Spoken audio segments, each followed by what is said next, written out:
नमस्कार दोस्तों। ज़िंदगी में जो कुछ भी होता है अच्छे के लिए होता है, इतनी बार सुन चुके हैं। बट इस स्टेटमेंट से आपका भरोसा तो अब तक उठ चुका होगा। अगर नहीं उठा है तो अच्छी बात है, अगर उठ चुका है तो ध्यान से सुनिए इस पूरे वीडियो को। ज़िंदगी बहुत बड़ी है, बहुत फैली हुई है, और एक ख़ास चीज़ है जो हम लोग हमेशा हमको दिखता नहीं है। ज़िंदगी लहर के रूप में है, वेव्स के रूप में है, कभी ऊपर कभी नीचे। और आजकल इस पूरी दुनिया में एक अलग टाइप की लहर चल रही है जो इंसानों के लिए बड़ी नीचे है, क्योंकि हमारे ऊपर एक कहर है, कोरोना का कहर है। लेकिन वहीं पर ये लहर दुनिया के लिए, धरती के लिए बड़ी अच्छी है। Ozone layer, almost 1 million square kilometre ozone layer था, उसने अपने आप को हील कर लिया। तो जहाँ पर हम अपनी जान दे रहे हैं, धरती अपने आप को हील कर पा रही है। तो क्या जो हुआ है अच्छा हुआ है? जिस समय दुख और तकलीफ होता है ना, उस समय ऐसे स्टेटमेंट बोलना जले पे नमक छिड़कने जैसा होता है। लेकिन जब आप ये देखें, एक नदी बहती है और बहती जाती है, कभी दाएं कभी बाएं, कभी ऊपर कभी नीचे, कभी बहुत गहरी कभी उथली, लेकिन अल्टीमेटली उसका अंत क्या है? उसका अंत है समंदर। ऐसे ही इंसानियत भी है। हम इंसानों को देखते हैं शरीर के रूप में। हम देखते हैं कि हमारा काम क्या है, खाना पीना, एंजॉय करना। लेकिन ऐसा है नहीं। ये जो लाइफ है, पूरा इंसानों का जो पूरा समूह है, इवन हमारा जो पूरा ब्रह्मांड है, वो भी एक बहुत बड़ी नदी की तरह है, बह रहा है।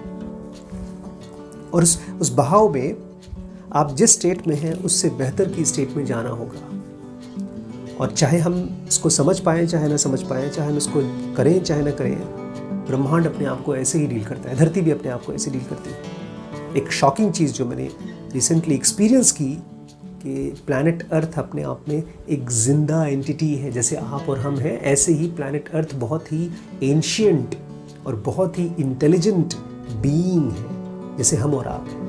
हम जैसे सांस लेते हैं, ऐसे धरती भी सांस लेते हैं। हम सब उसी के हिस्से हैं। तो अगर कोई चीज़ धरती के लिए अच्छी हो रही है तो हमारे लिए अच्छी न हो, ऐसा नहीं हो सकता। एक और एस्पेक्ट से इसको देखिए, अपने शरीर के अंदर देखिए। हमारे बॉडी में जब कोई इन्फेक्शन आता है तो करोड़ों सेल्स फाइट करते हैं बीमारियों से। कुछ जीते हैं, कुछ मर जाते हैं, और कुछ लड़ाई में हराने के बाद, इन्फेक्शंस को हराने के बाद सुसाइड कर लेते हैं। सेल्स होते हैं बॉडी के अंदर में, इन्फ्लेमेटरी सेल्स, वो किलर सेल्स बोला जाता है। अगर वो जिंदा रह गए लड़ाई के बाद भी, तो उसकी वजह से हमारा बॉडी ही मर जाएगा, क्योंकि उनका काम ही है मारना। फिर वो अपने आप की समाधि देते हैं ताकि हम जिंदा रह सकें। हमारे शरीर में ही करोड़ों सेल्स हैं जो हमारे लिए ही जान देते हैं। ये अच्छा है कि बुरा? कभी अगर एक सेल डिसाइड कर लेता है कि नहीं, हमको नहीं मरना, फिर वो 2, फिर 2 से 4, 4 से बढ़ते जाते हैं, उसको हम लोग कैंसर बोलते हैं। क्या हम भी कैंसर हैं धरती के? हमने कभी सोचा नहीं इसके बारे में। हमको तो लगता है हम तो अपनी सोशल लाइफ जी रहे हैं। हमने शादी ब्याह किया, बच्चे पैदा किए, उसके बाद हमको ऐशो आराम चाहिए। तो जो भी चीज़ सोसाइटी में हर किसी को चाहिए होता है, वही हमको भी चाहिए।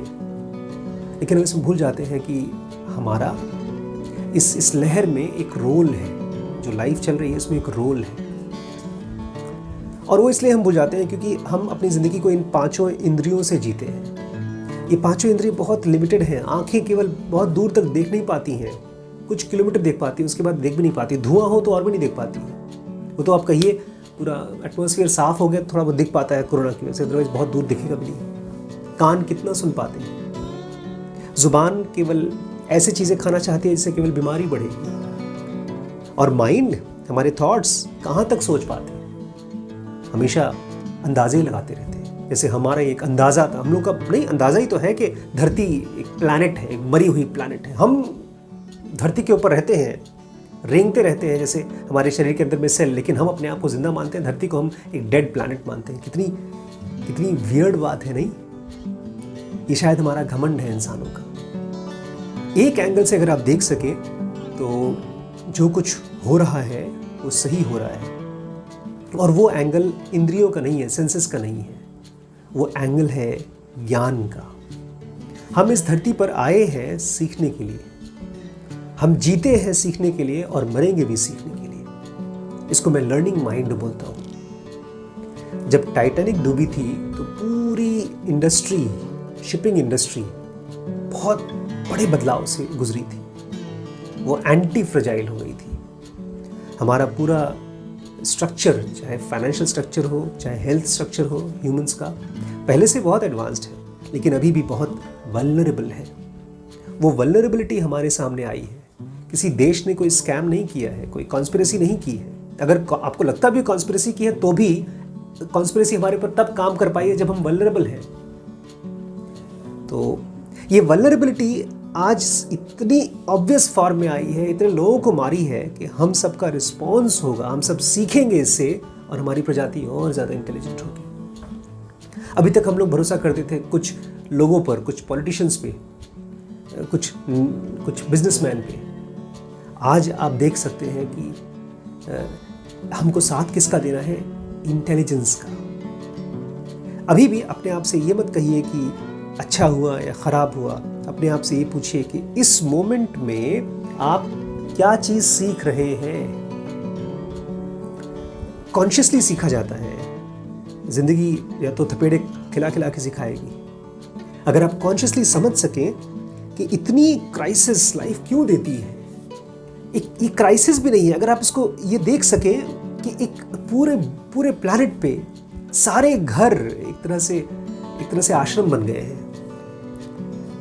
हर किसी को बेसिक फूड है, कम से कम आपके घर में तो फूड है। जो आदमी वीडियो देख रहा है उसके पास खाना तो है ही। अभी दूसरों की बात मत ले आइए, नहीं तो आप फिर से कंप्लेन मोड में चले जाएंगे। अरे उसके लिए तो बहुत बुरा हुआ, उसके लिए तो अच्छा हुआ। हम जानते नहीं हैं।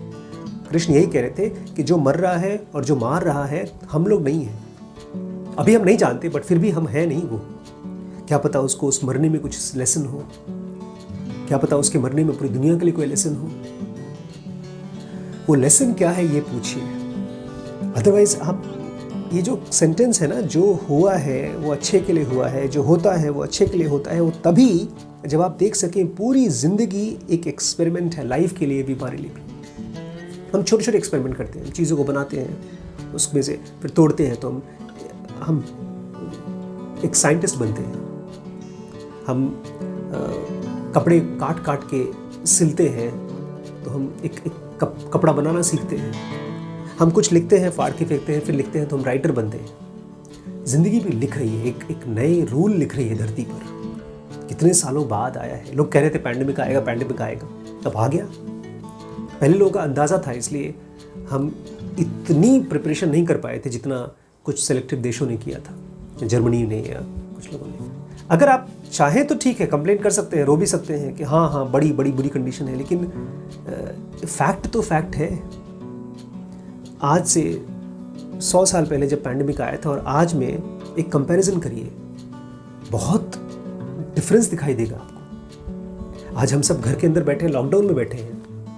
हम सब के पास एक बेसिक फैसिलिटी है, छत है, खाना है। 50 साल पहले इतनी गरीबी थी कि हम सोच भी नहीं सकते। इस कंडीशन में आप देखिए कि क्या चीज़ है जो लाइफ हमको सिखाना चाहती है। हम अगर शांत हो पाएंगे तभी रिसीव भी कर पाएंगे। लाइफ बहुत पोलाइट है।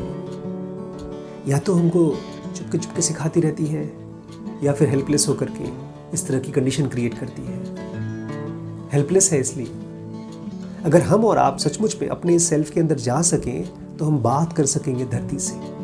हम जान सकेंगे क्यों हुआ, क्यों उसने अपने प्लैनेट पर एक कोरोना नाम का स्पीसीज छोड़ दिया और क्या उसका इलाज है। केवल फैक्ट आपको बचा सकता है। और इस माइंड को डिस्टर्ब होने से बचाइए। डिस्टर्ब्ड माइंड कभी भी सिचुएशंस से सीख नहीं सकता। आप पास में जाके देखिए, कोई दुर्घटना आपके साथ हुई पर्सनली, उस दुर्घटना में से कुछ आपको भी लेसन मिला होगा, लेकिन वो तब जब आप कंप्लेन करना बंद कर देंगे। मैं सैकड़ों लोगों को जानता हूँ जो केवल कंप्लेन ही करते रहते हैं अपने, कभी परिवार के लिए, कभी पैसे के लिए, कभी किसी चीज़ के लिए। वो कुछ नहीं सीख पाते। पास्ट में जाके देखिए और सीखिए। एक ही पर्पज़ है कि किस तरह से हमारा कॉन्शियसनेस और इस प्लैनेट का कॉन्शियसनेस एक हो सके। आपको पता है ना, हमारी प्लैनेट धरती एक योगी है, एक एंशिएंट योगी है। हाँ, हम उसके शिष्य बन सकते हैं, हम उससे इनिशिएशन ले सकते हैं, लेकिन कभी हम इस तरह से सोच नहीं करते। हम तो यही मानते हैं ना, हम पांचों इंद्रियां हैं, हमारा काम है एंजॉय करना बस। लेकिन ये तो एक पेज है, ये तो नदी का एक छोटा सा हिस्सा है। नदी कहाँ से शुरू हुई, कहाँ जा रही है, हमारी लाइफ का पर्पस क्या है। अगर उस परिप्रेक्ष्य में हम इस पूरी घटना को देख पाएंगे, तब आप देखेंगे बहुत मीनिंगफुल है। गौतम बुद्ध के टाइम पर भी ऐसी क्राइसिस आई थी, भुखमरी आ गई थी, हर किसी के लाइफ में आती है। ये क्राइसिस असल में कुछ नया चीज़ नहीं क्रिएट करती है, जो हमारे अंदर में दुख, तकलीफ, मिजरी और डर था, उसी को बाहर लेकर आती है। अमीर से अमीर आदमी चाहे गरीब से गरीब आदमी, वही चीज़ है, कुछ अलग है नहीं। जब आप ये देख पाएंगे कि ये जो टिश्यूज़ हैं ये वल्नरेबल हैं, इसकी वल्नरेबिलिटी को जब आप पहचान सकेंगे, तब आप सचमुच में अपने अंदर जा पाएंगे। हर चीज़ आपको यही सिखाने के लिए आती है, यही आई है, go into your self which is beyond all forms. हमारा एक ऐसा रूप है जिसको कोरोना तो कोई भी चीज़ उसको टच नहीं कर सकती। उसको कृष्ण कह रहे हैं, आग जला नहीं सकती उसको। आग से कोरोना ख़त्म हो सकता है, बट हमारा वो सेल्फ नहीं ख़त्म हो सकता। अभी भी अगर हम इस फॉर्म में सोचते हैं कि नहीं यार हम मर सकते हैं, मर जाएंगे, तो हम किस चीज़ का वेट कर रहे हैं अपने सेल्फ की तरफ जाने के लिए। इससे बड़ी और क्राइसिस क्या होगी। अपने अंदर में दो अलग अलग बॉस हो सकते हैं। फिलहाल हमने अपने सेंसेस को बॉस बना रखा है। हमारी इच्छाएं जहाँ पूरी होती हैं, हमारे इंद्रियां चाहती हैं कि उनको मन की चीज़ें हों, घूम सके, फिर सके, एंजॉय कर सके, पार्टीज़ कर सके। लेकिन अगर आप अपने सेल्फ के साथ रहेंगे तो आपको बहुत ज़रूरत नहीं है कहीं बाहर जाने की, अपने अंदर जाएंगे। और एक बार आप अपने सेल्फ पे पहुंच जाते हैं, तब आप रियलाइज़ करते हैं कि असल में मालिक कौन है। वो असली मालिक वही है जिसको कोई चीज़ डिस्टर्ब नहीं कर सकती। लेकिन फ़िलहाल हम रहते कहाँ हैं, हम माइंड में रहते हैं, हम इमोशंस में और अपनी सेंसुअलिटी में रहते हैं, और वो बड़ा कमज़ोर है। इसको अपना मालिक मत बनने दीजिए।